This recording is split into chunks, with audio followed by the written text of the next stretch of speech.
call us the enlightened ones. We bring facts. We coming from a unique perspective that's black. We talk about everything from sports to the Yo. Welcome back to another week of the Enlightened Ones podcast. As always, you got your boy Deuce in the building. Got my man Don. What's going on with you, baby? Yo, what's good, man? What's good? Chilling, man. We got Mel with us. What's going on with you, bro? Man, I'm blessed, man. I'm ready. I made it. Man, we got a special guest in the building today. Yes, sir. Yeah. Special. I'm gonna put it again. Special guest in the building today. Yes, sir. Criminal defense attorney Juliea Crumes. What's going on, girl? Oh. Hey, everybody. Thank you for having me. Absolutely, man. It's definitely a pleasure having you on. Appreciate you jumping on with us nice and early in the morning. Everybody got their beverages to get them going. The Don's missing his beverage, it looks like, but I'm hurting right now. Everybody got the juice or whatever that they need to get them rocking this morning. But now, for real, good to see everybody, man. Hope everybody had a nice, blessed weekend. But let's go ahead and jump into it, man. Let's see where we are with these mental health check-ins. So, how y'all feeling? Where y'all at this week, man? Man, this week I'm probably about an 8. I'm about an 8.5 this week, man. One more week of work, and then I got a week off from for vacation. I'm waiting on that. Started coaching my daughter's basketball team. We're getting cooked right now, but hey, it's not how you start, it's how you finish. It's good, man. Life's good, man. Knocking out this Christmas shopping, trying to wrap some presents up last night. That's why I'm so tired, man. I was up to like midnight wrapping presents. That's what's taking me out. But man, life's good, man. I can't complain. Can't complain at all. I'm not mad. I'm mad. See, with the basketball, man, y'all teaching life lessons. You got to learn it. It ain't gonna be easy. Yep. Hey, we ain't going out getting dubs. And this is why we're watching Louisville basketball right now.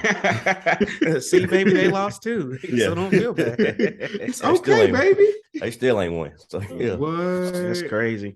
Hey, Don did have me weak yesterday talking about him. He was like, yeah, we playing a team with one win and still getting cooked right now. I was like, damn. Ugly right now in Louisville, man. Shout out to the volleyball team. Hell. Yeah. Shout out volleyball. Where you at, man? Final 4 bound. Man, I'm at about a 7, man. I had like I said, I had a rough day yesterday. It's holiday spirit. I was kind of in a limbo right now. Yeah, man, but talked to the wifey, sat down, started decorating. You see some decorations in the back. I ain't done yet, but and it kind of brought some things together full circle. But yeah, man, it's been a little bit of a rough week, but I'm blessed, man. I'm blessed. That's good, love. That Christmas spirit will get you up, man. Get some more decorations, start feeling a little cheery, a little chirpy. Yeah. Speaking of which, man, one of my favorite Christmas movies is The Santa Claus. Mm-hmm. And I didn't realize they got the little series on Disney Plus right now, and that joint goes. I'm not gonna lie. I've been in the spirit this whole week, and I ain't really been big Christmas, but I watched the series. I'm like, all right, I'm ready for Christmas now, dog. Let's get it. Man. I've been locked in on Home Alone. Dog. Yeah, I'm getting myself in the spirit, man. Like Don, I got a couple more weeks of work left, and then I'll be off for a nice little break. But that. But let's see. For myself, I'm gonna put like 8.7. Had a good week. Just overall, nothing too much happened. Like I said, I'm kind of getting in the Christmas spirit now. Getting warmed up as we get closer. It's got a lot of family time coming up, which is good too. And this weekend I got my cousin in town, Serenity. Shout out Ren. What up, Ren? She's in town, man. Definitely one of my favorite cousins. And having daughters, she's definitely a role model that I like having around my kids. She, black, educated, smart, beautiful, just a go-getter. So I like my daughter seeing that. And the thing about Serenity too is she's honest. She's always herself. No matter what, she's gonna be herself. Every time. And I like that my daughters to see that. So they know that be yourself. You can have all this, be educated, smart, but don't forget who you are. So I like it. She might do some things with my daughters. I'm like, hey, chill. You know what I'm saying? These my little girls, let's chill. But it's all good. But no, yeah, I'm putting myself at an 8.7. Juliea, where you at? I'm sitting at about a 9. I'm feeling pretty Okay. good. Okay. I think I'm in the Christmas spirit, right? Yes, I went to a light show last night, and that was nice. I've been working out, trying to make sure that because around this time, it's like there's a real thing. Seasonal depression is a real thing. No facts. So I big try time. to, I've been trying to work out and keep my spirits up. I have to work probably till like the 23rd. So I have hearing all the way up until the 23rd, but it's all right. I'm gonna get through it. So my mom and my brother will come down here, so it'll be good. Crime don't take no time off. Yeah. Nah.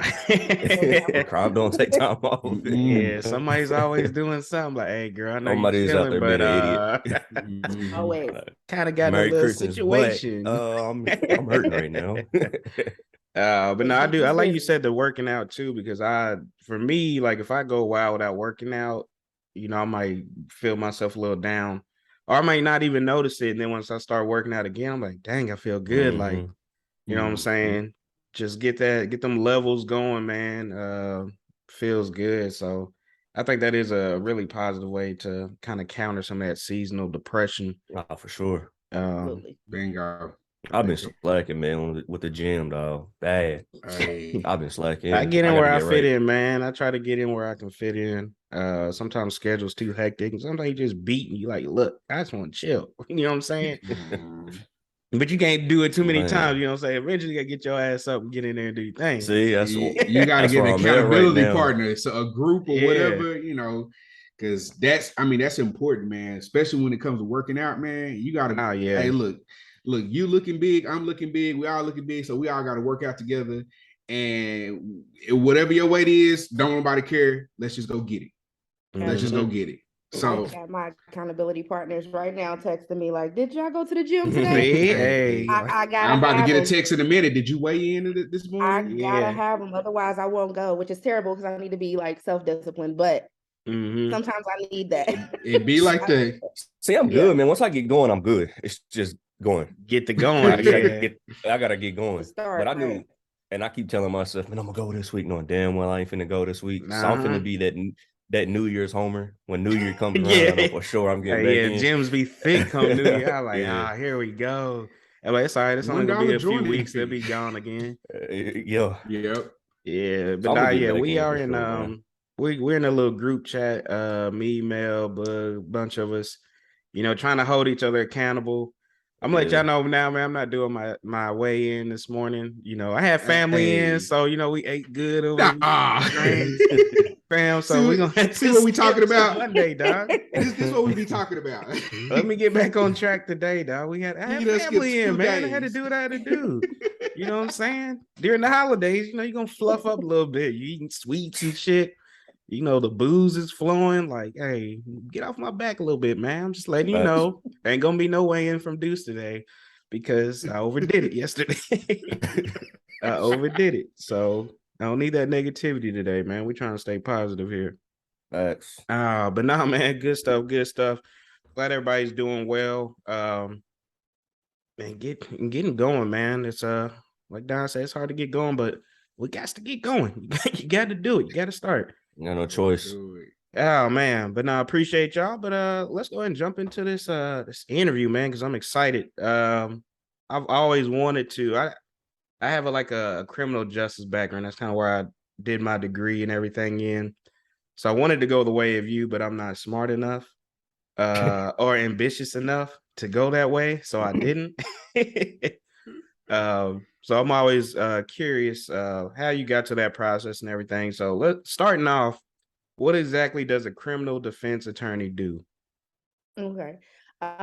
So we represent or advocate for those who have been charged with a crime.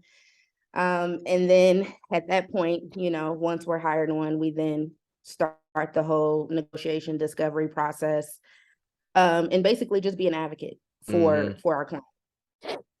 I got you. So how do you get started down that route? Like, take us back to college and how you even get started to becoming an Okay. attorney. Oh, does it? But does it start before college? Yeah, like, you're in elementary Is school, it like I'm gonna before be an college? attorney. Like So when did you know this was it? Elementary that's school. exactly right. You know that question that you get asked when you're a kid. So what Yeah. does everybody want to be when they grow up? Mm-hmm. Right. Since 8, the Dang. answer has always been I want to be a lawyer. Right. At that. And when I was 8, it was probably just because, we were told like, oh, doctors, lawyers, like Yeah. that's Right, what you right. need to do. Right. But then as I got older, I realized that it went beyond just doing what was like saying what was socially acceptable, right? It was Mhm. more so along the lines of I'm looking around and I see people that look like me that's constantly being oppressed by the criminal justice system, but there's no one there who looks like them to advocate for them. Right. Mm-hmm. So it became one of those things like I want to be a catalyst for those behind me to show them like, because I wouldn't say I'm the smartest, right? When you said earlier, like I wouldn't say I'm the smartest. I'm determined, right? Yeah, you got that ambition, that Right, drive. right. Yep. So it really wasn't about I've struggled with self-doubt still to this day. Yeah. I go through these bouts of experiencing imposter syndrome where I'm like, do I even belong here? Yeah. So I think like when I was in college, I was studying for the LSAT and I couldn't, which is the law school admissions test. Mhm. I didn't think like I didn't have the money to take the class. Mm-hmm. So I studied with a girl who did have the money to take Oh the wow, class. that's smart. And she would give me tips, the same tips that they gave her during the class. But while I was studying, I was also taking 18 credit hours. Grinding. Because I don't know, Don will tell you, like, we had a good time in college. Yeah, right? We had a really good time. So once, and what they don't tell you is they tell you full time is like 12 credit hours or something, but that's not right. No, we still be in college. You'll be in college like fooling with 12 way hours. longer than the 4 years. So I found myself my last year doubling up. So I took 18 credit hours one semester and 19 my last semester to make sure that I graduated on time, because I was also a Porter Scholar and that scholarship was for 4 years. Yeah. So, and I didn't see any other money coming from anywhere else. So I was studying for the LSAT and taking, all of these credit hours. So my score, when I took the test, I'm not a test taker. I'll say that, like, I am not a test taker. So I was already working myself, like I was psyching myself out. Like, I don't know. Yeah, you can't do it. Yeah. Right. And I didn't go the traditional route. I didn't major in political science. Right. I had what you call a interdisciplinary degree. So I created my own curriculum. So I had like 4 minors to make up my major. Yeah. And I had to like present that to a board, and then they had to approve it first before I could even be in that program. So I didn't take the traditional route. Everybody does poli-sci, or they do like a pre-law or something like that. I didn't do that. So I was already like, maybe I'm going on a road that, I don't know if it's going to lead me there. And then taking the test, I got like an average score, less than average. And I took it twice and got the same score both times. Wow. So I was a little discouraged, I'm not gonna lie, because most schools, they're looking for you to be, for the schools that I was looking at least, they're looking for you to be in the like 160 range. Average is 153. At least it was years ago. I don't know what it is now.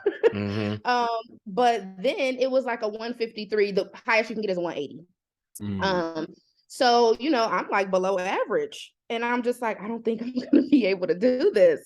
So I was really discouraged. I took 2 years off after I graduated from U of L.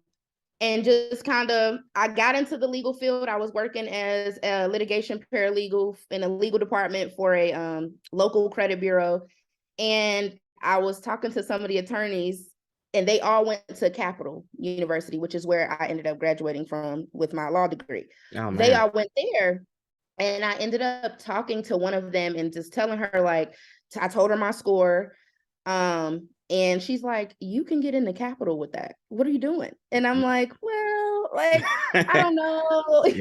I'm like, I don't know. And I didn't know anything about Capitol. All I knew was after I left Louisville, I moved to Columbus, Ohio. And the only, like, the big school is OSU. right? It Yeah, is. Nah, yeah, don't Ohio start State this, thing man. too, Yeah, so don't he get this got- man started. All right, moving on. You know, Continue. Let her finish, but yeah, we know. So I applied to OSU because I mean that's the school up there. Right. And I missed it by 1 point, like my score. Oh man. And so that was like my first real rejection as to law school. I had others. I've had attorneys tell me, "Are you sure this is what you want to do? It's a really hard field. You may not be cut out for it." Like I've had That's all motivation, though. That's all motivation I've had right there. all of that, said to me, and then I get the rejection letter, and I'm just like, maybe it's not fit for me. But that one conversation that I had with that attorney, I applied in secret. I didn't even tell anyone I applied, just in case I took another L. I want to take it. I'm with you know what I mean? I want to Take take that it L by in silence. I don't need everybody else knowing I took another L. Right. So I didn't tell anyone, and I don't even know if I told my mom. I told her after, like way after I applied, and I was waiting, and then I got the acceptance letter, and I'm like, oh shoot. Did you scream? Yeah, I was screaming. I was like, I can't believe this. Yeah. So I'm telling my mom, and I'm like, oh, I gotta get ready. And I wasn't, truthfully, y'all, my right-handed guy, I did it, but it was like, I did it and forgot about it. Like I got my recommendation letters, did what I did, and just kept working. I was working 2 jobs.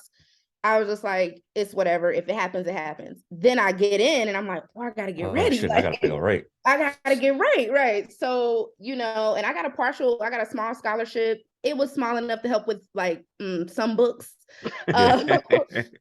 Law books ain't cheap. No, it's really not. I was blessed. My first year, I had they call them like peer advisors, and he sold me his first year books. He was a 2L. He sold me his first year books for like $200. Now, y'all, them books would have been easily $1,000, $1,500. You know what I mean? You got a lick. So that was a blessing. So I felt like I was off to a good start. I felt like I was off to a good start. But true to myself, I didn't take the traditional route. I was a part-time evening student in law school. So I was working a full-time job and attending law school at night. And at first I was working 2 jobs and attending law school at night. And I was like, no, I gotta let one go. Yeah, goodness gracious. This isn't gonna work. So yeah, I mean, what I have found about myself is I never take the traditional route. I can tell you that much. So my journey has never been traditional. That's okay though. Traditional, and I don't think it's gonna.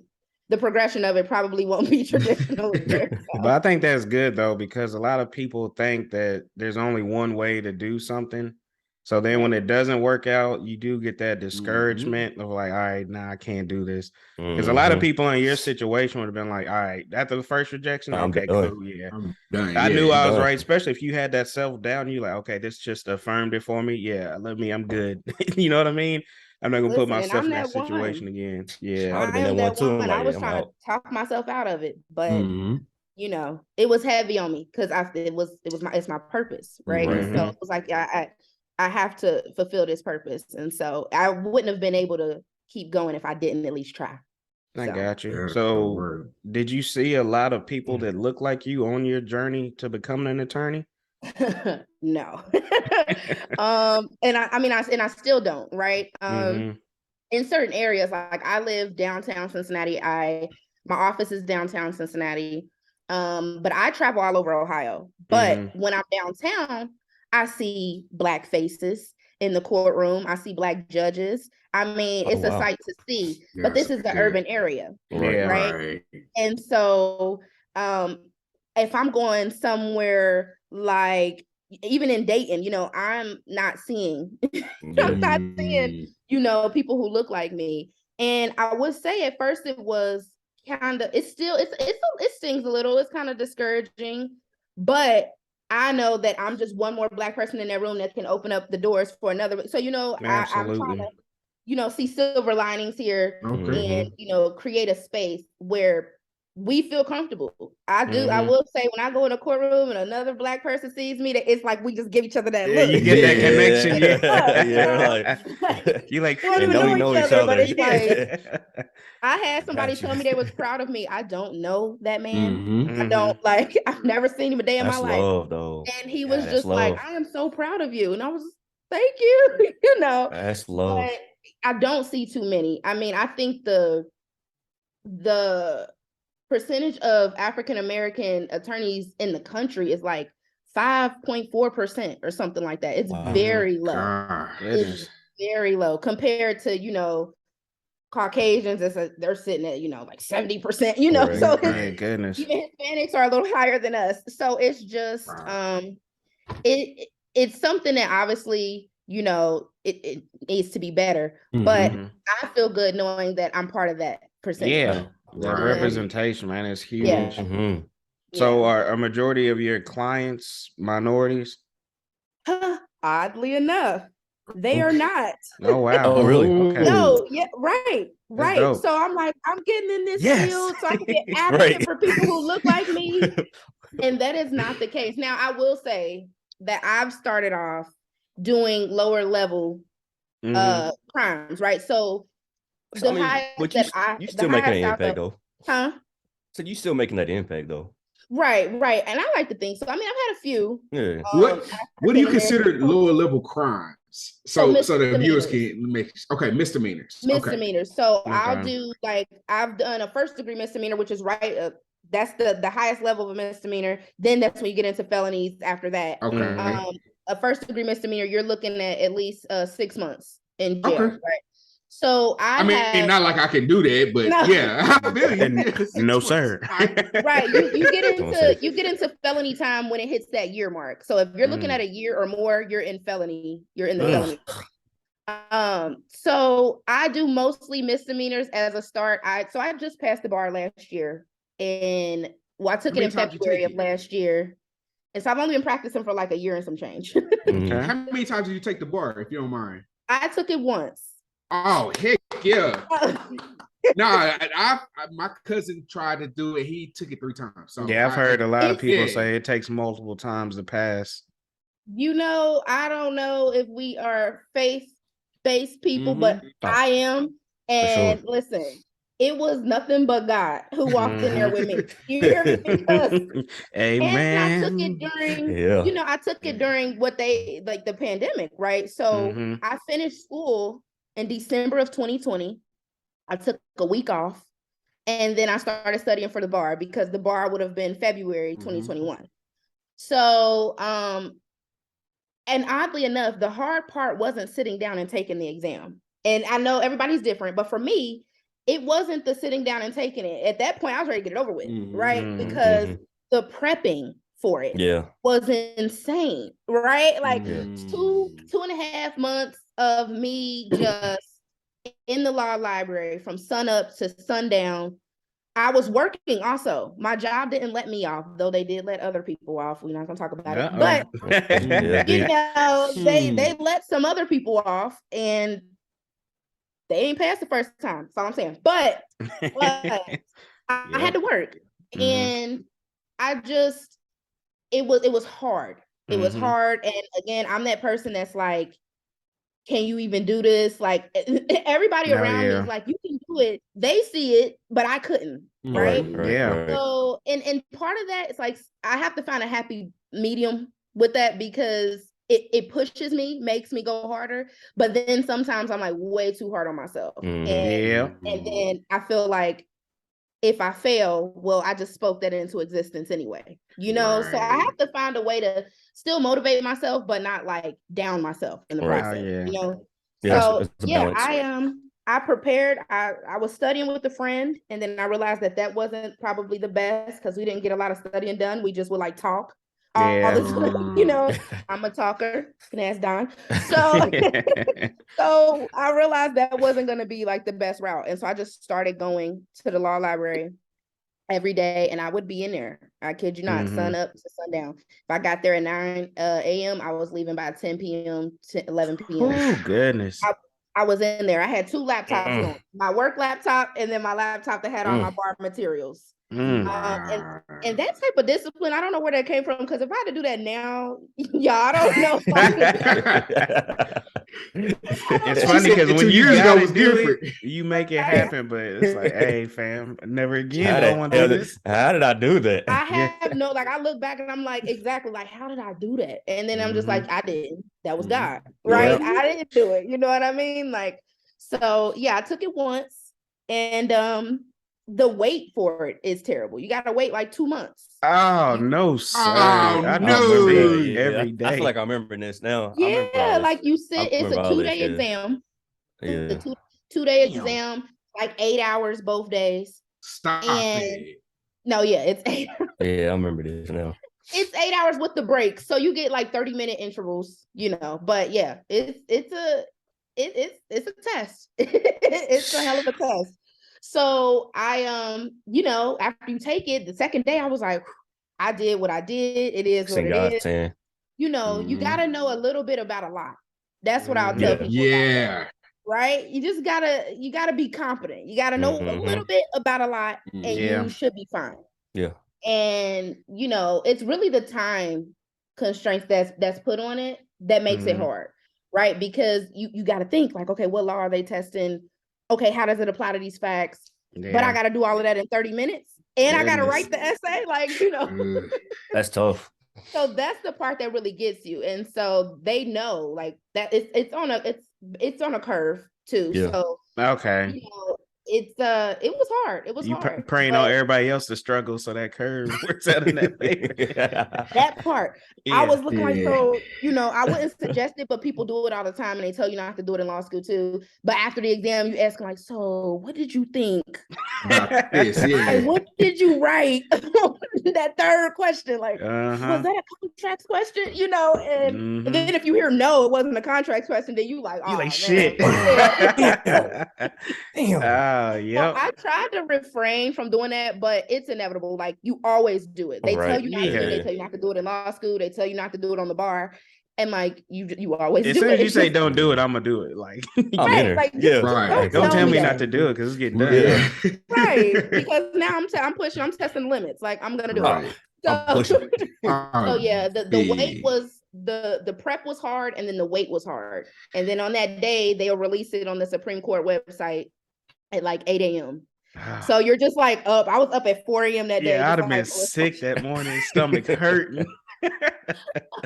I was losing it. I was living with my mom at the time because I knew I was going to move. And so I was just like, I didn't know where I was going to go though. I was like, if I didn't pass, then I got to stay here. I got to take it again. But if I pass, then I'm probably going to move somewhere else to start. So I was like, my mom left for work and I was like, girl, she's like, it's going to be all right. I'm like, listen, I was playing my gospel music. I was praying. I was like, Lord, please let my name be on that list. I really don't think I could do this again. Like I just don't. And it's funny because every attorney will look that morning. Like most attorneys, they go and look. If they know you're taking it, they'll go on the website and they'll see if your name's on there. And I thought that was so nosy. Like, don't give it my business, man. Shit. But I do it now. Oh man. Oh man. It's terrible. Like if I know you're taking it, I'm gonna look. Like if I remember when the results come out, like I don't always remember, but if I remember that you're telling me you're taking it, I will go and look on the day that those results. I ain't seen her name. It's gonna be a tough day. Yeah, see, I wouldn't want that. Nah, everybody knowing. It's kind of embarrassing. Yeah, it's gotta be embarrassing because it's like everybody knew I took it, but it's like, damn, I ain't passed. So how am I gonna explain this? For me personally, though, if I know somebody's taking it and they don't pay, I know how hard that exam is. Yeah, you know what I mean. So it's like, okay, you just gotta do it again. You just gotta, prepare, do a different way of preparing. Whatever. I personally am not looking at anyone like they're less than. If I knew that they took it and they're not on that list, it could have easily been me, right? Like. It's just by the grace of God, my name was on the list. I ain't gotta take it again. But like it could have been me. So I never it's weird. It's like it's a thing now. You know somebody's taking it, you go and you look, and then if they didn't pass, you don't send a text at all. If they pass, then all right. And, welcome and all of that. But yeah, one of the attorneys I work with texted me that morning and they released it like 3 minutes before 8 a.m. And so I guess I was in the midst of refreshing it and he had already seen it. So he texted me like, hey, have you checked yet? And I'm like, Nah, see, don't do See, that. that No, would irritate me. I'm no. like, Go yeah, ahead, bro, just tell me. let me find my shit out on my my own. heart dropped to my feet. Like I was like, bet. Let so me I find didn't out. even text him back because I'm like, please, like, Yeah, dog, back up. and I got on there and I was looking for, I'm not gonna lie, I was looking for my friends' names first. Like I was just like, I'm nervous. I don't even want to know. Yeah. You know. And you give So me anxiety right now just thinking about Right. the process. I'm telling you, I was looking for my friends and then I didn't see my friends and I was like, no way, because shit. like there was no way that some people that I knew weren't gonna pass. It was just no way. I'm like, they did great in law school. Like, there's no way. Mhm. So at that point, I was like, yeah, my name's probably not on there. I'm not gonna lie. Like, it's I ain't even gonna look. And right, no, for real, for a second, I was like, but I'm like, no, look. let me try. And you guys, my heart, I don't know, like it was beating through my chest, like my I couldn't, God. it was crazy. And my last name is like CR. So it's the last of the C's. And I skipped over it at first. So I was like, oh my God, we're on to the D's. Like, this is crazy. And then I'm like, wait, oh my God. Like, shit. I flipped. I couldn't believe it. I was like, this is crazy. This is crazy. Like, I'm an attorney now? Like, yes, sir. Like, we did that, Lord. Like, we did that. So, I would have had a party hard after something like that. Yeah. And knowing Juliea, she probably went hard. Okay, because I'd have to go stupid. My family put something together real quick, and we returned. Ain't nothing like good family. This, and then my family's like, we don't got no attorneys in the family. This is crazy, like And I'm just like, I mean, it is. Sometimes it's still very surreal. Like when I'm going into these courtrooms, and I'm just like, yo, I'm living out what I pray for. Mm-hmm. So sometimes when stuff gets hard and I'm feeling that self-doubt, and I always have to remember, like, you asked to be here. Yeah. You didn't know what it was gonna be like when you got here, but this is what you wanted. Yeah. Be careful what you asked for. You wanted it. Right. Right. So, I still have to find that I'm always grateful, even in those moments where I'm questioning, should I be here? Right. Like, I'm always grateful. Let me ask you this. So now that you're in the field, so now you're in your preyed upon field of choice. Okay. Everybody doesn't get that. Right. Some people pray to be professional athletes. They don't even make it to high school. Yep. So I think that it's a blessing that you've gotten there. Now that you're in, now that you've seen what's going on, are there judges? And I know you don't need to say names, but are there judges that you like, I gotta go to his courtroom? Golly, not today. I can imagine there probably is. There is one in particular that's funny. Well, so there's two, but one of them, I'm like, I tell all my clients, like, if we are up here in this court, you're going to jail. Right, like it's like you're going to jail. So my job at this point is to make sure you don't get as much time. Right. But I like being real though. Don't sell no false hopes. You're going to jail, and then especially based on their record, because a lot of times they don't have the most pristine record. Yeah. So it's like, yeah, you're going to jail if we go in front of her. Like, that's it. Yeah. But I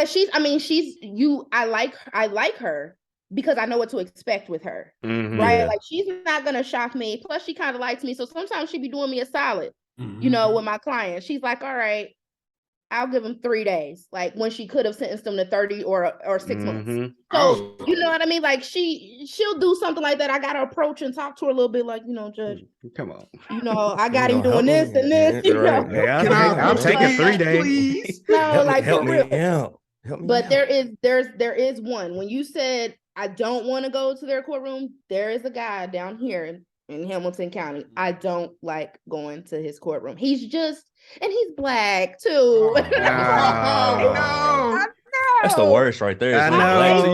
Like, bruh, come on. Yeah, like it's us. It's me, baby. Yeah.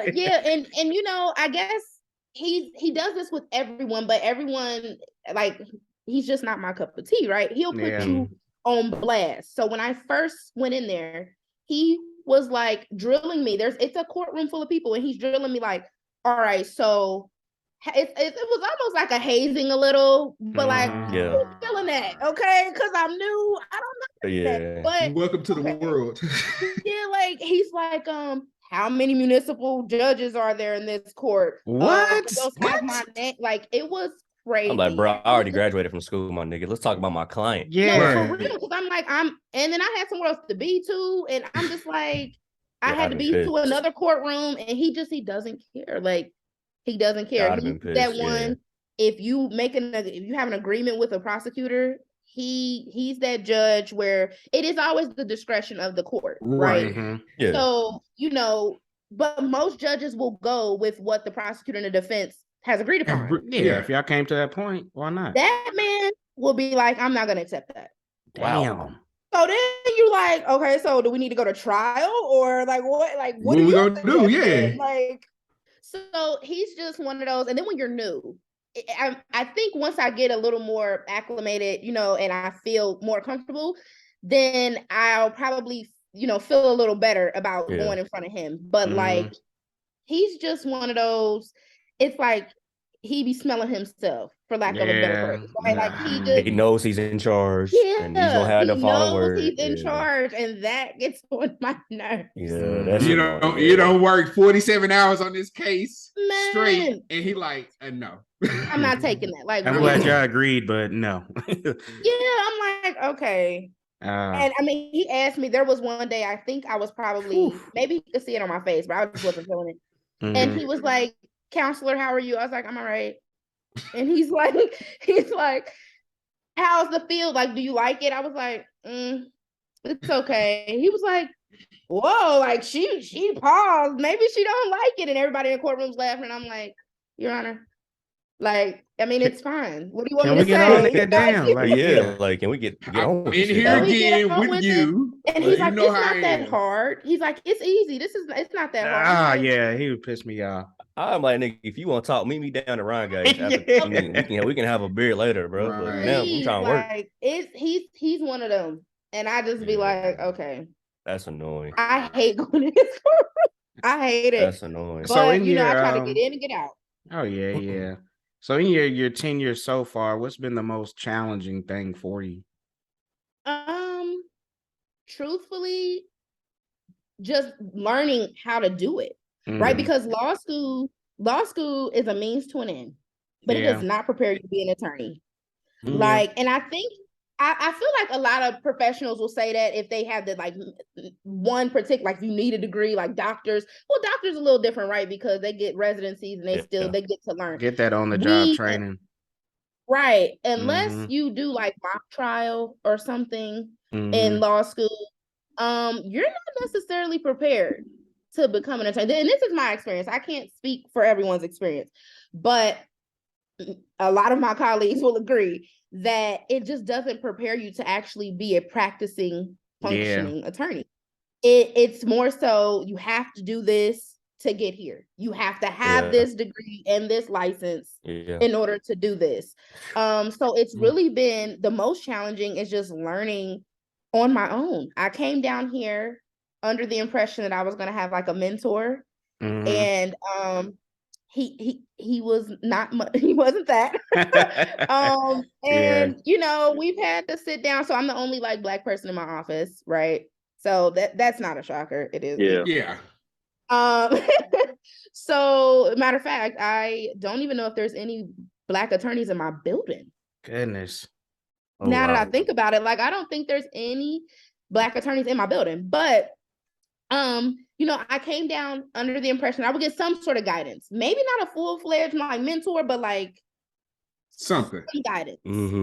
That didn't happen. And he, we had to sit down and have a conversation because you don't have to mentor me, but don't like hide the ball. Like don't make it harder. You don't have to help, but don't make it harder. So we had to have that conversation. And his response to me was, for lack of a better phrase, basically like we all had to get it out the mud, and I'm like, yeah, but I've been getting it out the mud my entire life. And so if I have a resource, which was supposed to be you, why wouldn't I use it? Absolutely. You know what I mean? Like, why wouldn't I use it? So if I have a question, please, my boy, Yeah, come on now. Don't hide it from me. Like, let me know something, So we had a conversation. We are a lot better now than where we were when I first started. I will say that much. That's good. But yeah, I think the most challenging thing is just learning how to do this. And it's really about relationships, right? Like, you can know, obviously, you need to know what your client's charged with and the elements that the prosecutor needs to prove. Should you end up going to trial, obviously, you need to know they need to prove this, this, and this. And you need to be looking for those cues on, like, well, what are they using to prove this element? So you got to know that. But really, a lot of these, they end in plea deals, right? And I know and we're all like, oh, that's terrible. But you guys, a lot of times, and I hate to say this, my clients have probably done what they're being accused of. At this point, it's more so we are working to get you the best possible outcome. Right? Now, if they don't have the evidence, then absolutely they have to fight. We're gonna fight. We're gonna fight this one. Even if you did it, if they can't prove it, we're gonna get you up out of here, right? Boy, Jesus saved you today. Okay. So, I have found that a lot of times it's just about the relationships you make, because a prosecutor will offer you like a crazy deal and your client will have a terrible record.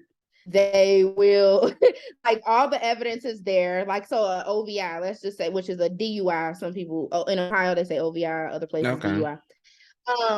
If your client blows and they blow like a 0.3, which is crazy because it's only 0.08 is what you can. I've been there. Can drive, but it has to be under 0.08 here. So if they blow like a 0.3, you're going to jail, buddy. It's over. Like, and if it's not your first one, it's over. But if you and the prosecutor have a rapport with each other, they might offer you something. Or if you refuse to blow, a refusal is like these automatic penalties that you're going to get if you refuse. And they could be like, okay, well, we'll take the refusal off, which is good for you. You know what I mean? So then you can you got a little wiggle room on the mitigation part before the judge passes down his sentence. So, it's really about relationships. They did tell us in law school to network. So I will say that that helps. You got to. But yeah, I that's the hardest part. Just trying to create these relationships and just learn how to do this thing. Yeah, it's been a process. It has been a process. All right. Well, just to kind of wrap up for us, I got like a 2-question for you. So first, why do you think it's important that we have more Black attorneys? And then 2, how do you think we can start that process to get more young minorities interested in becoming an attorney? Okay. So I think it's important for the very reason why I wanted to get into it, right? Because like I said, I do lower level crimes right now, but what we see, the impact of those felonies and all that's Black men, right? That's filling up these jails. That's and African American women as well, but predominantly Black men. I think it's important to be like, you feel more comfortable with the people who look like you. We understand how you may have ended up in that position. You know what I mean? We're not making any excuses, but we can understand it. We get it. Yeah. We get it. Yeah. So I think it's important to have an advocate who, 1, can understand, where you're coming from, and 2, can articulate it in a way that, you can understand. And then when they get in that courtroom, they can understand, So I think it's important to have that. It's almost like having an ally, right? Oh yeah, like, for sure. You look at your attorney like an ally.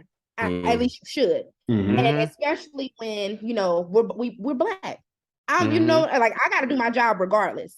Bingo. But I'm gonna try to get your best interest. Like, it's always the best interest in it, and it feels good to know, like, I may not be making like a huge splash, but I'm gonna do a little ripple, like with this case. In this case, like I wanna. The whole point was to try to create change, right?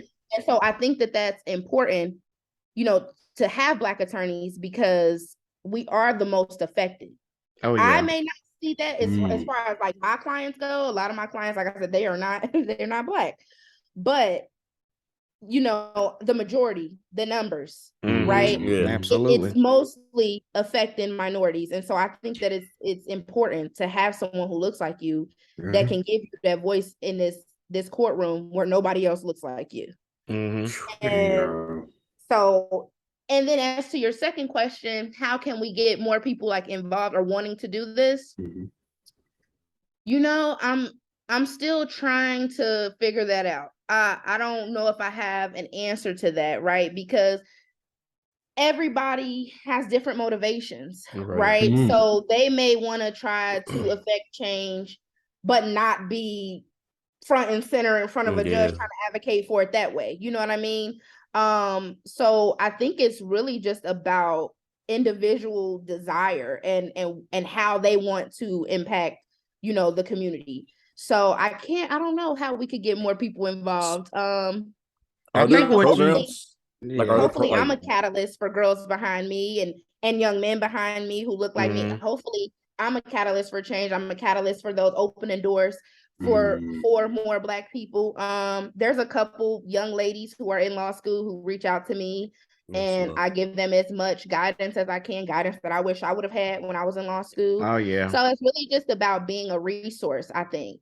Maybe that's it, like being a resource. Is there a lot of like programs for Black, let me just say minorities in general, so that they can attend like symposiums and like little career fair type things? Is there stuff like that? Not that I know of before getting into the field. So I mean they have like the Black Lawyers Association, like once you're an attorney, but like programs like a feeder system or something. Yeah, no, not that I know of. I mean, if there is, that would have been great to have. Yeah, for sure. That would have been great to have when I was in, you know, law school, but or just coming up and trying to get into. I'm sure that there are some programs that, you know, they may do the mock trials or they may give you these like scenarios and let you, you know, what laws, you know, there's probably something out there, but I don't know of it. And I always say, and I just feel like just even you being in it right now is a start. So I think just that representation, we stress it all the time on here, that representation matters. So you might get that young kid that looks like, oh, this is a Black woman as an attorney. And that's enough right there. It's just true because it just lets them know I look like her. I can do that as well. You know what I mean? So I just think that alone is just dope. Just you being in it. And then if once they get to meet you, and like you're saying, you kind of got like an open door to help people out. They get to meet you, hear what you've gone through. Like our listeners can hear what you've gone through and be like, you know what? I can do it. Like she had a lot of self-doubt. I had self-doubt. It might be somebody listening who was like, you know what? I did quit when I failed the first time. But now I hear her story. So I'm like, I'm always big on people. Tell your stories. You never know who is going to motivate. You never know who's watching you and trying to grow. So I think that's dope. And I did lie. I did say that was my last question, but I do got to know before you go, what's your favorite case so far? My favorite case. Well, so I had a good outcome. I'll tell you about this. I probably like I guess it was almost 2 weeks ago at this point. I had a client who was charged with aggravated menacing and a domestic violence charge, right? So both of them, a domestic violence charge can vary on the penalty, but in this particular county, it was a 4th degree misdemeanor, but the aggravated menacing was a 1st degree misdemeanor. So she was looking at up to 30 days on one of them and then up to 6 months on the other one. And then a plethora of fines and could be on probation and all of that, right? So, and my client was adamant on going to trial. She wanted to take it to trial. Now, I've done trials on like minor offenses where there was no jail time. It may have been a traffic offense, right? Like I get those clients that's like, I want to fight this speeding ticket, you know? So I've done those, but I have never, at that point, had never done a trial where, you know, they're facing jail time and I gotta really get my arguments together. Like this was different. I subpoenaed a witness. I mean, it was like he's real on top of your shit deal. right there. So you know, and I've provided everything that I'm going to use to the prosecutor, because you have to do that as procedure. They provide everything to you provide everything to them in what we call the discovery process. Yeah. So, you know, I'm nervous. We get up there, I get some like new information the morning of, and I'm like, yo, I don't think I can't use this. I didn't give it to the prosecutor. I can't use it. Right. But it would have been great to like set the motive as to why this person was making these allegations against my client. But I didn't know. In hindsight, well, later on I found out I could have used it. But at the time, I'm like, yeah, I'm learning. So at the time, I'm like, I can't use this. Oh my God, like this would have been like crazy. So we get in, we get to start in the trial. You know, at the last minute, they make me an offer, and my client's like, hell no, I want to keep fighting. I don't want these charges at all. So I'm like, all right, we're gonna do it then. And we get in there, and the prosecuting witness is up there. The prosecutor, he waives his opening statement. He doesn't even make one. I don't really know if he was like as prepared, truthfully. I don't think he was as prepared as I was. I also don't think he was prepared for my witness. Like, I subpoenaed a witness to come in, and he wasn't prepared for any of that. So the officer wasn't there. It was just the prosecuting witness. So, you know, he waives his, I do a brief opening statement, and then we get started. So he's asking his questions to his witness. I cross-examine the witness. And it's just procedure to always make a motion for Rule 29. Rule 29 is essentially saying, once the prosecution rests their case, you know, you're telling the judge, like, hey, listen, they don't have anything, like if that's all they got and that's all they're putting on, they don't have enough, you know, for my client to be found guilty of this crime. That's what a motion for Rule 29 is, essentially. And so it's just procedure to do it. They are rarely ever granted, right? You make that before you put on your case. Yeah. So I'm, you know, the judge, he finishes, he's like, you know, the prosecution rests. I'm like, all right. So then the judge is like, you know, defense, do you, are you ready to proceed? I'm like, yes, Your Honor. But before we do, I just like to make a motion for Rule 29. And he's like, okay, on what grounds? I'm just like, well, they didn't present any evidence that shows my client created, you know, any imminent risk of harm, right? Which was one of the main elements for the crimes, both crimes. So he's like, okay, he gives the prosecution a chance to rebut. And then he sits there for a minute. Now, y'all, I told my client, like, I'm gonna make this motion. They're rarely ever granted. So be prepared to get on the stand, you know, whatever. And then he sits there and he goes, I'm going to grant the defense's motion for Rule 29. Y'all, I almost fell out of my seat. Yeah, the praise dance in the courtroom. Right. My client's like, what does that mean? I said, girl, all your charges was dismissed. Like, we're done. We can go. Like, so, I mean, that's rare, right? So when I called I called the senior attorney in my office, and I told him, and he was like, are you serious? I'm like, yeah, man, he granted my motion. That's dope. Like, he granted it. I don't know. So, I mean, that's probably like my best moment so far, because I know that felt good. I wasn't expecting that. Yeah, I know that. I wasn't expecting that. I feel like we would have won the case if we would have went on with it. But that was just, that was great. I was like, well, I don't know if it'll happen again. I hope. And we pray you have plenty more cases where stuff like that happen, man. Because I can tell your passion for being an attorney, and man, it's I think anybody who would have you as an attorney would have somebody who's gonna represent them to the best of their ability. So that's real for real. And I'm glad that you're in that 5%.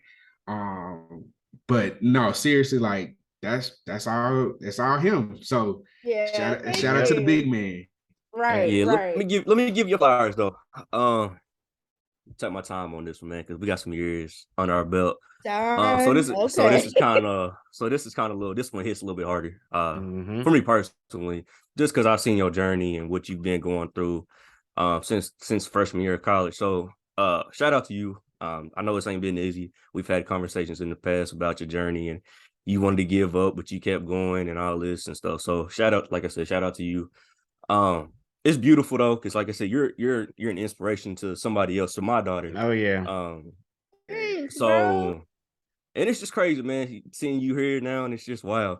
I Like it's love seeing always people we've reach always their dreams too, man. Yeah. man. Especially All know them how they top Yeah, started. Don So went on the unite journey. us, man. So it's beautiful. I wish number the best for you. Keep grinding. One of these days you're gonna be representing Kanye's ass Hey. on that level, making millions on cases. So I'm yeah. extremely happy for you. Just keep grinding. Yeah, buddy. Keep God first. You know how it is, man. You always got that support group with us, the crew. So if you ever feeling down, man, just reach out to anybody. Appreciate y'all. You know it's all Yes. love. Yeah. And I just want to wrap up, man. I just want to say thank you for not giving up. Because like I said, that representation matters. I got 3 beautiful Black daughters of my own.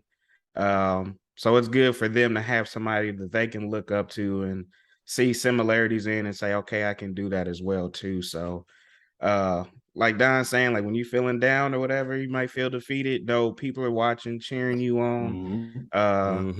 I'm just now meeting you and I'm proud as hell of you already. You know what I'm saying? You put me through the emotions and going through everything. So I feel like I was on a ride with you.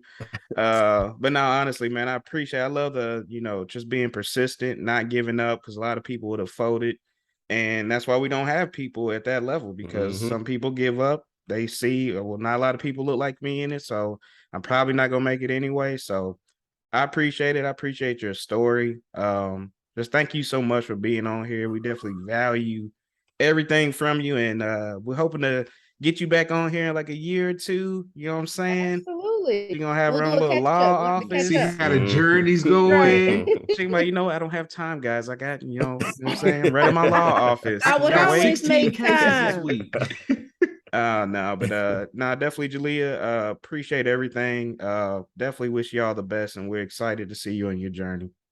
Thank you. Thank you for having me. Not The a enlightened problem. one. Appreciate it. No problem. Absolutely. Oh man, definitely great having Juliea on. I think that was definitely valuable, definitely beneficial. Hope y'all listening really took something away. And she's an advocate, so we'll get her information out there. If you or somebody is interested and they kind of want to get the background of what goes into becoming an attorney, we can definitely connect you. Facts. That's what we all about. Yes. And if you caught up in the bind and you in the Cincinnati area, I'll let her. You know who to call. Buddy. Yeah. You gonna fight for you. But now let's oh man, we ain't even done our picks. Let's go ahead and do our picks of the week. Let's get to it, man. Let's get to it. A little recap from week 13. Overall good week, man. Deuce took home the week 13 dub with a 10-4 record. Me and Mel tied with an 8-6. So the overall totals right now is Deuce still in first, Mel's in second, I'm in third. Close third though. So let's see how week 14 holds out. So 15, I'm sorry, week 15. 14's already started. Yeah. Tripping. So week 15 starts crazy. It's flying by. So week 15, we start out with the 49ers and the Seahawks in Seattle. Go ahead, Mel. 49ers and Seahawks. He let Mel go. Yeah. Gino, I'm gonna ride my boy to the wheels fall off, baby. I ain't mad at it because I'm going Gino myself. Yeah, only because the QB situation over there right now. Yeah. I'm gonna have to Mr. go. Irrelevant playing. Yeah, that's crazy. Yeah. I'm gonna have to go Seattle on that one until they get that worked out. Which they said Jimmy, he's not having surgery no more. So he could be back. They saying like 7 to 8 weeks. Yeah. Like, bro, he's gonna have to have a late, late playoff run. And if you get to the Super Bowl, with the backup, Jimmy, ain't no point bringing him in there. Yeah. Ain't no. So you might as well go ahead and say for the season. We got the Dolphins and the Bills in Buffalo. That's gonna be a good one. I'm going Dolphins. Dolphins. It's too cold for that. I'm going Bills. It is, but they used to. They play them twice a year. Well, they at least play up there once a year. Bills ain't trying to lose. Yeah, it's true.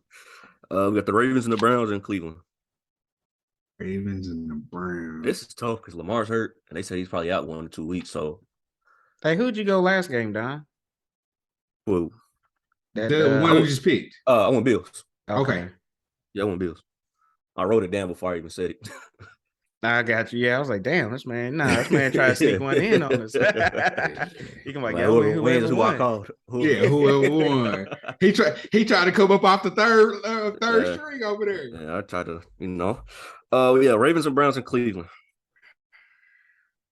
Ravens have as a backup. That's gonna be a good Browns. game. I'm gonna go Browns.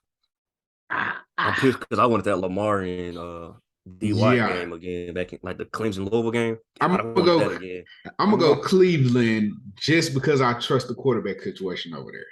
All right, I'm going Ravens. Lamar should be back by then. I don't know. We got the Colts and the Vikings in Minnesota. Vikings. Yeah, I'm gonna go Vike. Yeah, I'm gonna join y'all with that one too.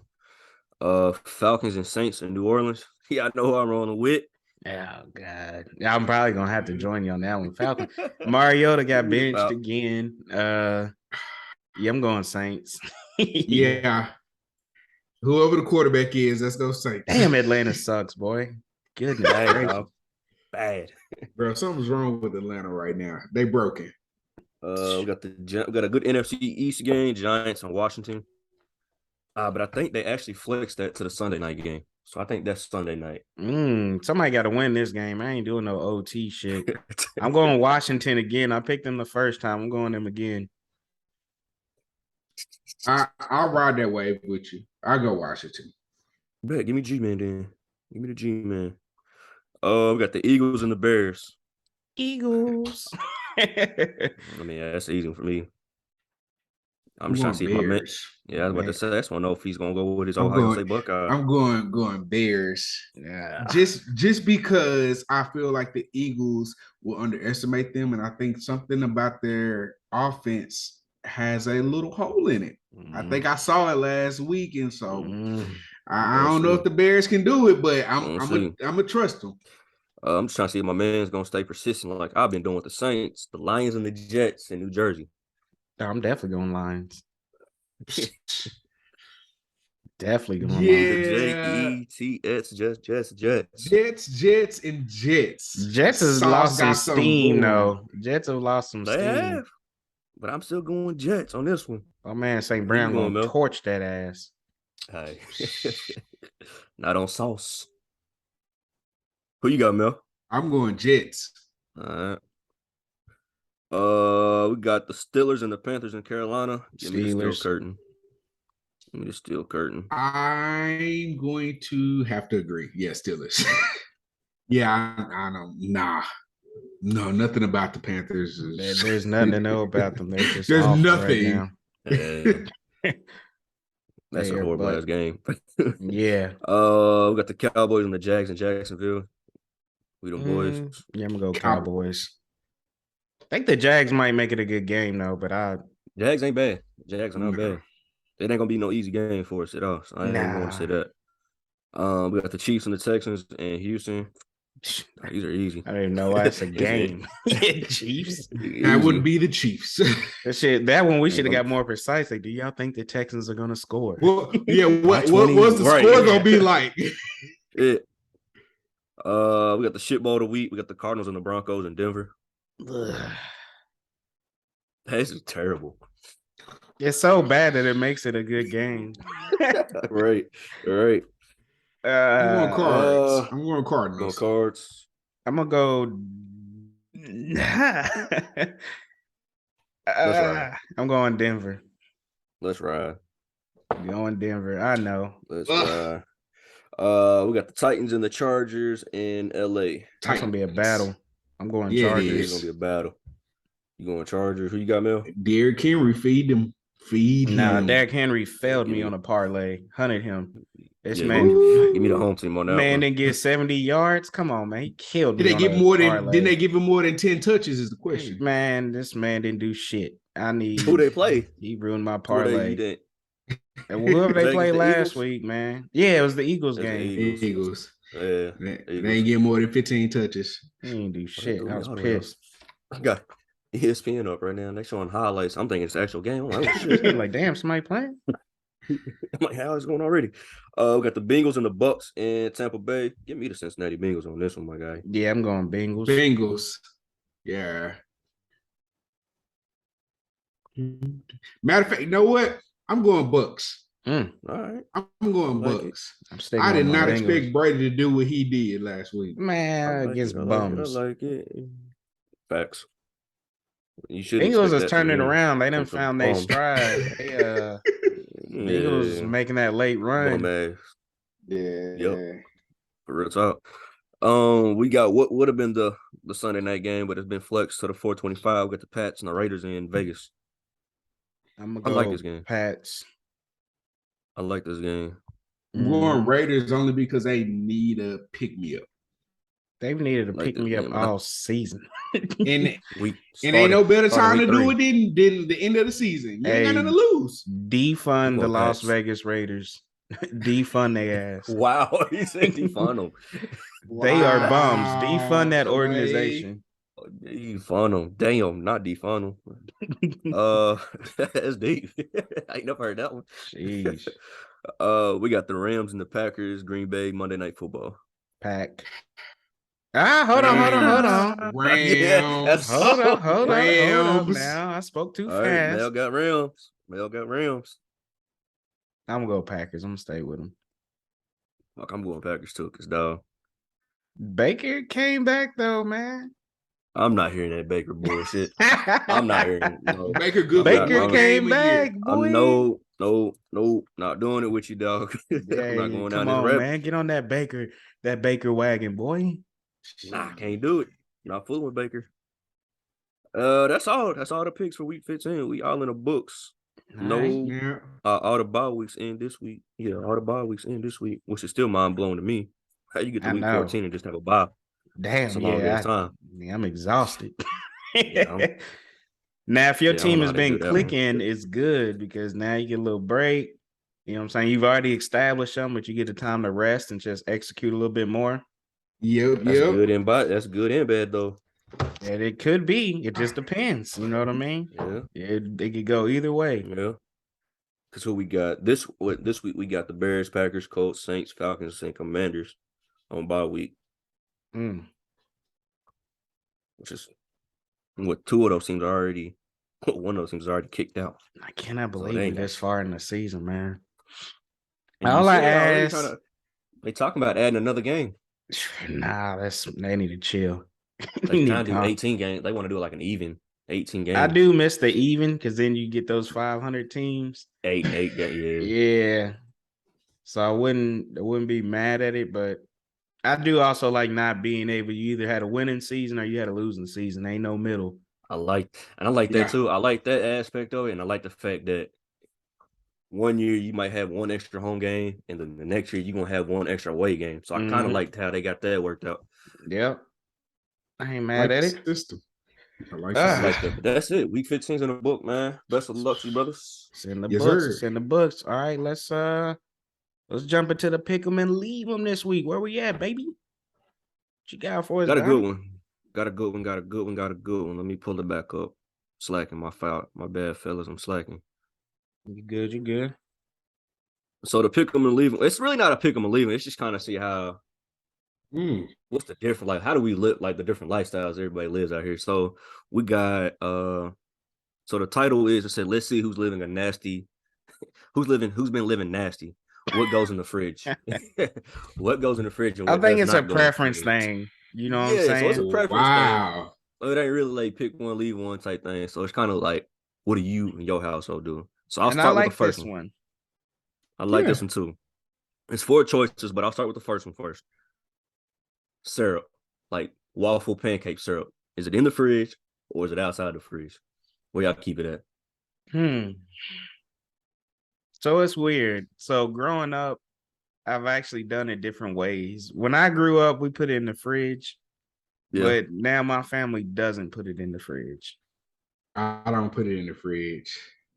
See, we put it in the fridge over here. See, and what's crazy is y'all remember the bottles? I think it was Aunt Jemima that used to have the bottles that would show you when it's hot when you threw it in the microwave. Yeah. So we'd have it in the fridge. Throw it in the microwave. It tells you when the bottle's hot. Yeah. And you take it out. But I'm like, it's kind of weird. I forgot all about that one. Heating it up, cooling it down, heating it up. I feel like it's weird. Yeah, maybe that's why they stopped doing that. Yeah. It don't sound healthy at all. Yeah, it don't sound healthy. But yeah, our all the steaks is chemicals soft. in this plastic bottle. You keep I'm heating gonna it heat back this up, up, and then I'm gonna put it back in the fridge. Damn, I'm gonna heat it back up and put it back in the fridge. now that I'm older, I'm like, that shit's kind of gross. Definitely don't sound healthy at all. Only downfall is when you got you just cooked your waffles and they good and warm, and you put that cold syrup on. You like, damn, yeah, takes away from the warmness of it. Yeah, you know what? For me, it doesn't matter too much. Only because the only person that really eats them is Malachi. I haven't had a big taste for pancakes or waffles in a while. So it's like, do you care, son? And he don't care. He just like, just feed me, daddy. Feed me. So, I just throw it in the cabinet. It's by itself, so, but see, my family is big on especially waffles. They all destroy waffles. I'm not the person that eats a lot of it because I'm like, I don't need all that syrup and shit in the morning. Yeah. Like this morning is funny, is the first time I've had pancakes in a grit. And I love some pancakes and shit, but it's like I can't eat that every day like the kids do. They go through some syrup and shit. Man. Yep. I can't hear you, Don. Don, you cut out. Yeah, I gotta. Yeah. Can y'all hear me now? Yeah, I can hear you. All right. So my thing about pancakes is I like to mix my pancake, the batter up. I don't like the store-bought frozen pancakes. Nah. Yeah, you gotta make them. Yeah, I like my own. If I'm making them, I'll smack them, but I don't like the little store-bought frozen ones. Nah, I don't like I like now the waffles will do with frozen waffles. Yeah, I will for sure. Yeah, but pancakes, I'm with you. I don't like the reheated. It just don't hit right for me. With the pancake. Even waffles, we used to have a waffle maker, and man, I used to still do the batter, throw a little, peanuts in there, throw your little stuff on the inside. But hell, that thing broke a long time ago. So for the next one, water. Are you lazy and keep it in the garage, or you put it in the refrigerator? Hey, both. Okay, I got a disclaimer. I can't do no room temperature water. Nah, so see, this is what I do. So I will have a couple of bottles of water that are still in the case that are room temperature. I put the rest in the refrigerator. And then like 2 weeks ago, it was like fairly chilly. So what I did, I bought a bunch of drinks and I didn't have a lot of room in my refrigerator. So I just put them in the garage. Oh, that's what we do. Yeah. So it's cold in the garage right now. It's cold in the garage. Yeah. Cold at work. But so I prefer it cold. I know you're supposed to drink it warm and room temperature, but I prefer it cold, man. Only time I can drink room temperature water is if it's 2:00 in the morning and I just need something to drink. That's the only time. That's the only time. Outside of that, I need it cold. I need my water cold, for sure. I don't like to drink warm water, like you said. Now, like when I was in the first time I had to suck it up and drink it was when I went through basic training in the Army. Because you'll get to the point like, nigga, I'm thirsty. I don't give a fuck what the temperature of this water is. Yeah, it would suck because you wearing your Camelback and you got to fill the water. You out there doing all kinds of shit. Your back is on fire and it's heating that water up. Yeah. And you drink the first time. I was like, man, it tastes like plastic and heat. I was like, nah, man, give me a few weeks. I'm over like, I don't give a damn. Like, I'm thirsty. You learn it, but I definitely prefer my water's cold. Now, Nakia, and that's why we do it. We'll normally have we'll take like half the bottles out, put them in the fridge. But we really use a little filter now anyway, so we very rarely buy them. But we'll put half of them in the fridge, leave half out because she likes hers like a room temperature. I need mine cold. I need that. I need that. I need that. What it is. Yeah. Even in the winter, I leave a case in the back of my car. Yeah. In the winter's fine because it's gonna be cold. Yeah, I leave them in the car just so I can grab it anytime. Yeah. It's already ready to go. Yep, ain't got to worry about it. All right, for the next one, we got hot sauce. Yeah, I put hot sauce in the refrigerator. I honestly didn't know people did that. See. So that gives you my answer. I didn't even know that was a thing. It is a thing. It is because we definitely put ours in the refrigerator here. Really? But it's crazy because growing up, it was always in the cabinet at mom and daddy's crib. But here, I don't know, for some odd ass reason. I don't know who started Did it, her family but do it's it? always in the refrigerator. Yeah. She had to be because we never did it growing up. But now it's like my hot sauce is not in the refrigerator. I'm like, See, I "Man, we can wouldn't put this want in the no refrigerator for a cold few hot minutes." sauce. No, okay, hold on. Certain hot sauce is okay cold. So this is red hot sauce. I mean, hot sauce is hot sauce to me. It's gonna be No, crazy. no. I don't care. Louisiana I hot don't. sauce is a whole different story. Yeah, It's going in the Louisiana refrigerator. hot I sauce can agree with stay Mel. hot. It's in the And refrigerator. red hot, I honestly think, because I got both right now. Red hot has to go in the refrigerator because, bro, it will, if you, especially if you don't wipe the top off after you use it, it start getting crusty. That's And then every I'm bottle, like, man. That's what I'm saying. It's gonna do that regardless if it's in the bro, refrigerator or not. You nah, gotta bro. clean. You gotta clean it off. If you don't clean it off, it's gonna do that regardless. Nah, not, hey, I not just Louisiana. I don't want no cold hot sauce. Like if I got some good chicken, I don't want to throw some cold shit on it. Like I don't get it to me.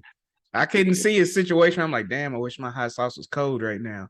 Like I like good room temperature hot sauce. I don't know, man. I feel like it would be weird now if I didn't have it in the refrigerator. But like I said, when I go home, I'm going to the cabinet, getting it out. Like, Ain't it I'm not crazy looking how in the things refrigerator. change? Like I didn't grow up with Yeah, it, It's so now different, I'm doing dog. it. I don't know. Yeah. Last but not least, we got Hey, real it's quick though, ketchup, but let's.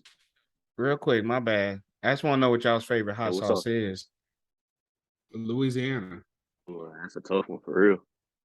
Louisiana hot Because sauce. I'm from Texas. not That's real. how we do. I'm not real big on hot stuff, Mm-hmm. so I can't have it like too hot. Well, I'm not gonna be able to eat it. So I mean, honestly, I'd probably go red hot because I know it's not too crazy. We actually got a bottle of red hot, extra hot that I have not touched. Nice. It's been in there. I can't do it, but she'll put that shit on and drink it. I'm like, bro, how you do that? See, it's different because like I'll use red hot only if I'm making buffalo wings. To me, red hots only make for buffalo wings. Like if I had a regular piece of chicken, I wouldn't want to put red hot on it. I'm going to Louisiana. Louisiana is to me the goat of hot sauces. But yeah, somebody put me onto Cholula, and That's what I was about to say. Cholula. Cholula to me is has nice the best flavor out of hot sauce. Like flavor. yeah. I can use that on a lot of shit. Like shit, like if I'm making my taco soup or something, I'm like, you know what? I want this a little bit spicier. I'll throw some Cholula in there, give it that kick and the flavor. But Louisiana to me is like, hot. if I'm eating fried chicken and I want some heat, Louisiana's going on that mug. Yeah, I think the fried chicken Louisiana combination is great. Mm-hmm. For wings, I can see red hot. Mm-hmm. You know what I mean? And then I think we got Cholula. I think Jazz be ordering in like she be ordering 4 or 5 bottles at a time. Sheesh. They got the Cholula you can put on a keychain and everything, dog. I'm like, y'all are what? crazy. Yeah, they got it. Go to Walmart. They got it in a little keychain version for people that like to always be able to knock some shit on their food. Bro. I keep that thing on me. Yeah, I keep, You need what? Hey, say less. Right. I keep that thing on me. Hey, I wouldn't know what to do. I seen you pull out a damn thing, a keychain full of hot sauce. I wouldn't know what to do. Yeah. I'm like, oh yeah, you're an addict. Oh yeah, check this one out. Bro. So Like, I went to a dinner one time when I was in college, bro. And my boy is like, bro, they don't, it was a non African American dinner. Let's just say it like that. So we go, and he's like, bro, hey, if you need some seasoning, just give me the nod. And I'm like, what are you talking about? Bro, they have a keychain with salt and pepper that's like this big. Wow. And he was like talking, but he had it in his hand so you couldn't see it, and he was just shaking it around his food like, yeah, man. And so he's talking, I'm seeing him season his food. I'm like, bro, that's the most genius thing ever. Hey, I'm gonna feel fat if I'm walking around with any kind of condiments and shit on my keychain. That's some fat shit. Hey, that was a dope. I was like, bro, you saved me. Yeah, I don't know about that one. I feel bad because I walk on my keychain. I keep a bottle opener, and I'm like, that might be pushing it. I got a bottle opener on my truck keychain just in case. It's only in the truck. I might be tailgating or something. Yeah. I'm at an event to where I'm gonna be drinking some brews or something. So I got the thing on me for there. Nice little nuke one. Like, got you. Keeps a beer opener on my keychain. Yeah. Not my Last bad, Don. night What you got? all good, all good. So on the display it's got ketchup, but I'm not a big fan of ketchup. I do like, don't let me say that I like it, but it's not my go-to. But I do keep all my sauce condiments in the refrigerator. I do too. And with ketchup, I honestly ranch, don't barbecue care. sauce, Yeah. anything. Now, ranch, don't you dare put my ranch in no damn cabinet, dog. That better be in there. Bro, Nice that and will cold. piss me off. Yeah. God. I'm with you, I Don. gotta have All my my food. sauces Yeah. have to be in the fridge. Like, I'm okay with, I think ketchup's probably the only one that I'm okay going to the pantry or something and pulling it out. Because it's the only fine one to I me could probably get either away way. with. Yeah. Yeah. I dare you to put my ranch in the cabinet. Boy, you liable to get slapped in there. Bruh, don't leave my ranch out for more than 5 minutes. I'm pissed. I'm hot. Nah. And the crazy thing is, we can go to the store right now. All that shit's on the shelf. But as soon as I get home, Yeah. take it out the bag, right in the refrigerator. Hey, well, see, this is what I do. I don't put my shit into the fridge until it's cracked open. Oh, open? Yeah, so everything stays in the cabinet. And then, because if you read the bottles, it tells you refrigerate after opening. After opening, so I put all my spare ones. Like I keep I don't play with ranch. So I always have a backup ranch ready to go. I will never be at a point like, damn, we got no ranch in the house. No, it's a backup. Do you cheat on your ranch? Is the question? No, or is absolutely only not. One brand? I can only mess with one brand of ranch, and I can immediately tell the difference if something was wrong and you gave me something different. Like, no. Are you a Hidden Valley kind of person? That's the only thing that's going in my fridge is Hidden Valley Ranch. That's it, bro. Everything else, bro. And Jess like, oh, we gonna try this, and I'm like, you go try that. Yeah. Hey, I was going off on Nakia one day because she came in with some generic ranch. And I'm not too bougie where I don't get generic shit, but don't mess with my ranch. I'm like, whoa, what's going on? She was like, chill. I got $1.25. Yeah, she's like, chill. I got your Hidden Valley too. I know. And I'm like, all right, cool. Because I was hot. Pay that extra $1.25 for that. I'll pay the extra for the Hidden Valley all day. Plus Aunt Curl, she used to make the ranch packs. The package. Oh my. For some reason, when I try to do it, I can't make it good like her, dog. I've tried it a couple times. I'm like, her ranch, I don't know what she did, but she would take that Hidden Valley pack and make magic. I'd be damn near wanting to sit in the fridge and drink the motherfucking ranch out the bowl. Every time, dog. I don't know. Oh my God. Nothing fancy. You got a bowl of ranch in your finger. Yeah. Nothing fancy. Probably put a little bit of something in it. Yeah, something. I'm Man, like, see, damn. Yeah, it's just. It was good, man. You and Short was talking about, you gonna take that money, you can get that 10 minutes. I might need that 10 minutes to figure out what you do with that ranch. Yeah, but hey, real quick, how'd you make your ranch? And I need your tuna casserole recipe. I'm gonna let you go on about your business. You know what I'm saying? She's gonna clap you because do you have a family cookbook? Yeah, we do. I actually have it here at my place. A lot of people keep their secret stuff too, man. Yeah. So we got a family. So the taco soup is family. And T-Bone's been trying to get that thing for a trip. T been one of them like, nah, dog. Can't give it up. Can't give it up, dog. That thing up, man. It's a wrap, whatever. And Mel, we can only give it to Bug. Bug better not tell you how to make it. Hey, that's fine with me. As long as I get to indulge in the cooking of it and the eating of it, I don't care. Well, actually, your thing about ranch, I'm a barbecue sauce fiend. I go in my refrigerator right now, and I know I got about 4 different kinds of sauce in there right now. And then we got a smaller bowl of like little packages from like Chick-fil-A, McDonald's, and shit like that. Oh yeah, you gotta have that condiment drawer. We got a little bag with everything in it. I don't have we never really used barbecue a lot in the house, so it's like, we very rarely have some barbecue in there. Normally, I gotta go use a pack if I got a taste for it. Yeah, I love me some barbecue sauce. Oh yeah, everything. I got you. But nah, man. Appreciate the pick 'em. Like I said, for me, ketchup, it can go either way. I'm not gonna be too picky with it. But everything else, ketchup's fine. Keep it how you want. But nah, man. Let's go ahead and wrap up. Let's do our quotes of the week. So I can jump off first. So mine is from Agnes Moorhead. Now, I usually do research on people. I definitely didn't. I have no idea who Agnes is. I'm not sure who Agnes is. Yeah, but I like the quote. So fear of life closes off more opportunities for us than fear of death ever does. So to me, and how I take this is people are afraid to live. People like to spend their time stressed out on dying. You know, it's cool, whatever. You know, we're gonna die, but people really lose opportunities when they're afraid to actually live their lives. You know what I'm saying? Taking chances, like even thinking about to the interview we just did, like if she was scared to live, she wouldn't be on here being interviewed about being a criminal defense attorney. Exactly. She knew she wanted to live a full life and do what it takes and work hard. And that opportunity presented itself. So for me, that just stresses, don't be afraid to live. Be who you are. Like I was talking about my cousin Serenity being in town. I told her even when we was out to dinner yesterday, I'm like, it's one of the main things I love about you is you are not afraid to be who you are, live the life you want to live, where people can say whatever they want to say. You are who you are. And I appreciate and love that. Man, they gonna talk. Yeah, people gonna talk regardless. So do what you want to do. Talk. You know what I'm saying? What y'all got, man? I like that.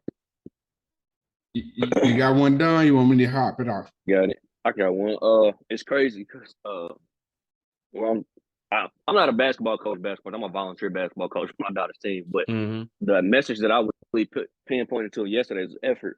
So when I came across this one by Michael Jordan, it was perfect. It was, I can accept failure. Everyone fails at something, but I cannot accept not trying. So I was preaching that to them yesterday, man. They out there lackadaisical, just going through the motion. Like, y'all got to try. If you're not trying, you're not going to play hard. You're not going to win. You're not going to get the result you want. So you have to try. So to teach that to some 5 and 6-year-olds is kind of tough, but it's a message that we have to keep instilling in everybody's head. Oh yeah, man. That's man. You going to feel that's inevitable. That's something that's going to happen. Yeah, man. Trust me. I agree. I went to a basketball game this week, and you're right, man. It was about effort. I saw 2 losses, and it was just on effort, just pure effort. So that's it, man. We don't put the effort in. It's just not going to. Talent can only take you so far. Right. And they take you so far. That team had 4 of my 7 players that were on my 7th grade team. They're actually freshmen now. Oh, that's what's up. And it was just effort. That's all it was. Gotta have that effort. Gotta have it. All right, man. Here's mine. This is by Robert Collier, and it says, and I think this really coordinates with everything that's going on. It says success is the sum of a small effort repeated day in and day out. And a lot of people think that success is, I got to have the most successful day ever to go to the next part of my life. And it doesn't work like that. A little bit of this, a lot of people, a little bit of success every day. Hey, look, you know what? I started a business, but today I just figured out what the name and what it means to me. Tomorrow I figured out, hey, look, what things or what businesses that are a part of what my niche is, make them successful. Today I decided, you know what? I don't have $1 million to put into products, but I bought 6 products to sample. It's those little successes that take things from here to there, man. And I've seen that in my business as a tennis stringer and customizer. Heck, even yesterday, man, I had a guy come by and say, hey, look, man, I'm 45 minutes away from you, but I heard you the best in town. And I heard that, look, my daughter's got this issue with her arm. She's got tennis elbow. What do you recommend? I'm coming to you. Like, he passed through at least 15, 16 people that I know could have potentially just kind of taken care of him. But he was like, look, man, I've heard, we just moved here and I heard you're the best in town. So I'll drive to you. You let me know what you need. You let me know what I need to do. I need to buy, whatever.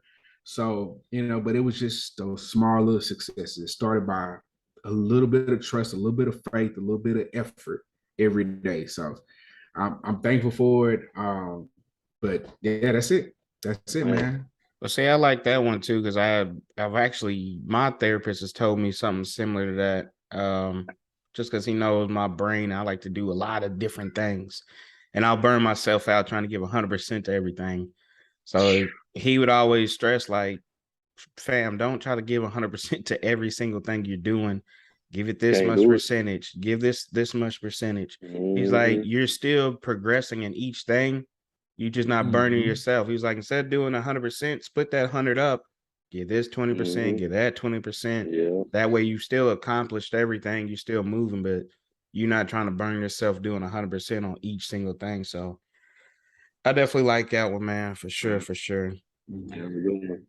Oh man, let's see. Good quotes, brothers. Yeah. Good quotes, good quotes. I appreciate you, man. Let's see, before we wrap up, man. Everybody, what y'all got going on this week, man? Going into the weekend, what y'all got going on? Man, you're gonna sit back. I honestly, I didn't realize we played at 12 o'clock. So like my whole day is just changing now. I thought we played later in the day. So that plans with all this talk because I want to get out. It's kind of better because I want to get out and go do a little shopping for Christmas and whatnot. So this kind of works out a little better for me and whatnot. So that's all I got on the book today. Hit the mall, grab a few little things. I got you. I got you. I got going on, kids for a couple of hours, man. Went in and told my wife if she wants to go to some makeup class. So I told her, look, man, leave the kids with me. Go do your thing, man. Go enjoy yourself. She likes events and things like that and little things to go to, little experiences. So I was like, hey, look, go there. Later on this evening, we're going to a Christmas themed restaurant, like a Christmas themed Mexican restaurant with all, with our family, and then my boy Josh and his wife and kids. So man, just chilling, man. Put on my holiday music in a minute, probably watch the game, put the game on mute, put the holiday music in the background, and finish decorating, man. I ain't mad at it. And one thing I want to say, Mel, man, every time you say kids, it makes me feel so good, man. When this man says, yeah, my kids, I'm like, this man got, you know what I'm saying? Got his beautiful baby girl, man. That shit, I kid you not, man. Every time you say your kids, I'm so used to you having Malachi and y'all's long story to get to where you at. That shit really just warms me up every time you say it. I'm like, yeah, he does got kids, man. I love it. I love it. Every time I say it, it changed the outlook of what's going on, man. Like, too many bad days. I'm like, man, just give me my baby. Let me hold her. Let me get both my kids sitting right here, one over one shoulder, one on the other. So having your children, man, it's it feels great, man. Let's see, this week I should have a pretty chill work week. Oddly, I might be able to see more family. So I'm big on seeing family. Before we started recording today, Nayoka hit me up, my other first cousin. She's like, yeah, I'm gonna be out in your area this week for work. She thinking I'm still living up by DC. I'm like, damn, I ain't gonna be there. And then I'm like, now I'm sitting here and thinking about it. I looked to where I was gonna be in Maryland. I'm like, I'm 30 minutes away. I'm like, yeah, we're gonna link. Gonna make that happen. Yeah. Especially you reach out and stuff. I'm like, man, I ain't seen fam in a minute. And I was just looking at her son, Jasper went nuts. Dropped like 40 points. He's top baller out in Kentucky right now, man. He like that? Yeah, he's cold, man. So I was like, it's funny. I was just looking on Facebook and I seen that today. I was like, fam, dropped 40 on him, came for the comeback dub. Yeah, against a top school in Louisville. I was like, oh yeah, it's hard. And then his mama hits me up like, yeah, I'm coming through. I'm like, oh yeah, it's good, man. I just love seeing family. I like everybody just succeeding, man. It's just a beautiful thing, man. Really beautiful thing. But now today I'm chilling. I seen little cuz hoop out here in Dallas over the summer. Did you? He's like that. Yeah, I need to see him, man. I've heard nothing but great things. He like that. We got a family of athletes, man. He a lefty. Bro, it's crazy you said I was legit talking to Marky last night. I was like, damn, I got a 5-star cousin in hoops who's definitely going to college to play, and he balls out in college. He can go to the NBA. Absolutely. So we got one in the NFL, soon to be one in the NBA. I said, who's going to the MLB? I said, damn, we need that one. I said, he'll be the first one to make the league in the NBA too. I'm like, that's hard, dog. That'd be dope. Yeah. Yeah, we need some hoopers. We need some hoopers in the family. Something. You know, I'm gonna give us a couple of Hey, generations. we're gonna be going to a lot of sporting events. Yeah, that's all. But I just like seeing people do their thing, man. Whether we got a super close relationship or not, I love seeing families succeed and just everybody fulfilling their dreams, man. So, yeah, just like Juliea was saying, man, you get knocked down, just keep going, man.